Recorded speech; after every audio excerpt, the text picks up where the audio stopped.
ತಸ್ಕರೆ the smugglers web series ಈಗಷ್ಟೇ Netflix ನಲ್ಲಿ release ಆಗಿದೆ. ತುಂಬಾ ಚೆನ್ನಾಗಿದೆ. ಎಲ್ಲರೂ ಕುತ್ಕೊಂಡು ಆರಾಮಾಗಿ ವೆಬ್ ಸೀರೀಸ್ ನೋಡಬಹುದು. ಈ ಸೀರೀಸ್ ಬಗ್ಗೆ ಹೇಳೋಕು ಮುಂಚೆ ಒಂದು ಹೆಸರು ಹೇಳ್ತೀನಿ, ನೀರಜ್ ಪಾಂಡೆ. ಇಂಡಿಯನ್ ಸಿನಿಮಾದಲ್ಲಿ ಇವರು ಒಂಥರ ಮಾಸ್ಟರ್ ಮೈಂಡ್ ಇದ್ದಾರೆ. ಈ Wednesday, special 26, baby, Sushant Singh ಅವರ MS Dhoni the untold story, special OOPS ಅಥವಾ ಕಾಕಿ ದಿ ಬಿಹಾರ್, ಹೀಗೆ ಇವರ ಪ್ರತಿಯೊಂದು ಕಂಟೆಂಟ್ ಕೂಡ ಬೆಂಕಿ ತರ ಇದಾವೆ. ಇವರ ಡೈರೆಕ್ಷನ್ ಇದೆ ಅಂದ್ರೆ ಅಲ್ಲಿ ಮಿನಿಮಮ್ ಗ್ಯಾರಂಟಿ ಇದ್ದೇ ಇರುತ್ತೆ. ಇವತ್ತು ಈ ಹೊಸ ಸೀರೀಸ್ ಕತೆ ಏನು, ಯಾಕೆ ಇದನ್ನ ನೋಡ್ಬೇಕು ಅಂತ ಹೇಳ್ತೀನಿ. ವಿಡಿಯೋನ ಸ್ಕಿಪ್ ಮಾಡದೆ ಕೊನೆ ತನಕ ನೋಡಿ. ಹಾಯ್ ಹಲೋ ನಮಸ್ಕಾರ, ನಾನು ನಿಮ್ಮ ರಾಘವ್. ನಾನ್ ಮಾಡೋ ಕಂಟೆಂಟ್ ನಿಮ್ಗೆ ಇಷ್ಟ ಆದ್ರೆ ದಯವಿಟ್ಟು ಚಾನಲ್ ನ ಸಬ್ಸ್ಕ್ರೈಬ್ ಮಾಡ್ಕೊಂಡು ಸಪೋರ್ಟ್ ಮಾಡಿ. ಫಸ್ಟ್ ಕತೆ ವಿಷಯಕ್ಕೆ ಬರೋಣ. ಹೆಸರೇ ಹೇಳ್ತಿರೋ ಹಾಗೆ ಇದು ಸ್ಮಗ್ಲಿಂಗ್ ಬಗ್ಗೆ ಇರೋ ಸೀರೀಸ್. ವಿಮಾನ ನಿಲ್ದಾಣದಲ್ಲಿ ಈ ಬಂಗಾರನ ಹೇಗೆಲ್ಲ ಸ್ಮಗ್ಲಿಂಗ್ ಮಾಡ್ತಾರೆ ಅನ್ನೋದನ್ನ ಎಳೆ ಎಳೆಯಾಗಿ ತೋರಿಸಿದ್ದಾರೆ. ನಮ್ಮ ಇಮ್ರಾನ್ ಹಶ್ಮಿ ಅವರು ಒಬ್ಬ ಸಿನ್ಸಿಯರ್ ಕಸ್ಟಮ್ ಆಫೀಸರ್ ಆಗಿ ಕಾಣಿಸ್ಕೊಂಡಿದ್ದಾರೆ. ಅವರು ಈ ಸ್ಮಗ್ಲಿಂಗ್ ಸಿಂಡಿಕೇಟ್ ಅನ್ನ ಹೇಗೆ ಹಿಡಿಯೋಕೆ ಹೋಗ್ತಾರೆ ಅನ್ನೋದೇ ಈ ಸೀರೀಸ್. ಇಲ್ಲಿ ವಿಲನ್ ಆಗಿ ಶರತ್ ಕೇಳ್ಕರ್ ಇದ್ದಾರೆ.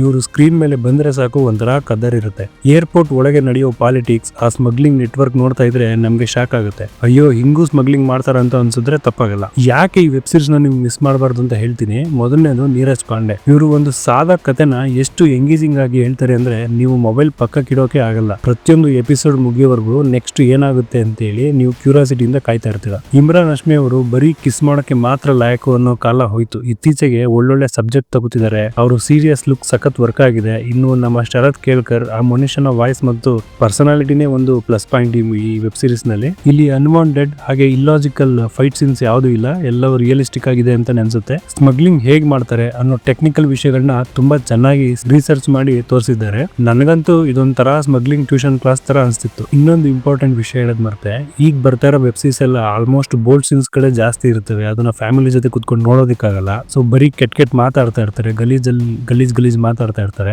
ಆದ್ರೆ ಈ ಸೀರೀಸ್ ನಲ್ಲಿ ಲವ್ ಸಾಂಗ್ಸ್ ಇಲ್ಲ, ಗಲೀಜ್ ಸೀನ್ಸ್ ಇಲ್ಲ, ಒಂದೆರಡು ಸಣ್ಣ ಪುಟ್ಟ ಬೈಗಳೇ ಇರ್ಬೋದಷ್ಟೇ. ಅದು ಬಿಟ್ರೆ ಆರಾಮಾಗಿ ಮನೆಯವ್ರ ಜೊತೆ ಕೂತು ನೋಡ್ಬೋದು. ಡೀಸೆಂಟ್ ಆಗಿ ಒಂದು ಕ್ರೈಮ್ ಥ್ರಿಲ್ಲರ್ ನೋಡ್ಬೇಕು ಅನ್ನೋರ್ಗೆ ಇದು ಪರ್ಫೆಕ್ಟ್ ಚಾಯ್ಸ್ ಅಂತ ಹೇಳ್ತೀನಿ. ಅಂದಾಗೆ ಎಲ್ಲವೂ 100ಕ್ಕೆ 100 ಪರ್ಫೆಕ್ಟ್ ಅನ್ಸಲ್ಲ. ಸ್ವಲ್ಪ ಕಡೆ ಕತೆ ನಮಗೆ ಗೊತ್ತಿರೋ ಹಾಗೆ ಅನ್ಸುತ್ತೆ.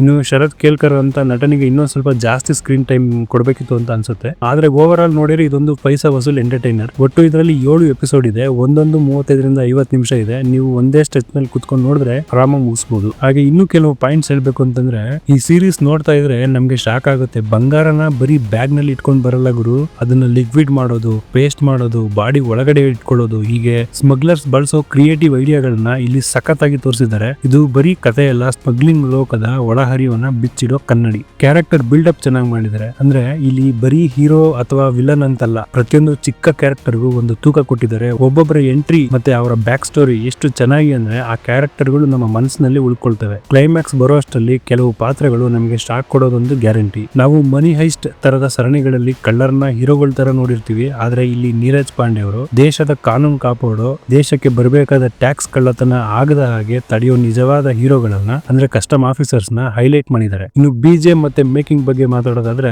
ಈ ಸೀರೀಸ್ ಅಲ್ಲಿ ಒಂದು ಹಾಡ್ ಕೂಡ ಇಲ್ಲ ಅಂದ್ರೆ ನಂಬ್ತೀರಾ?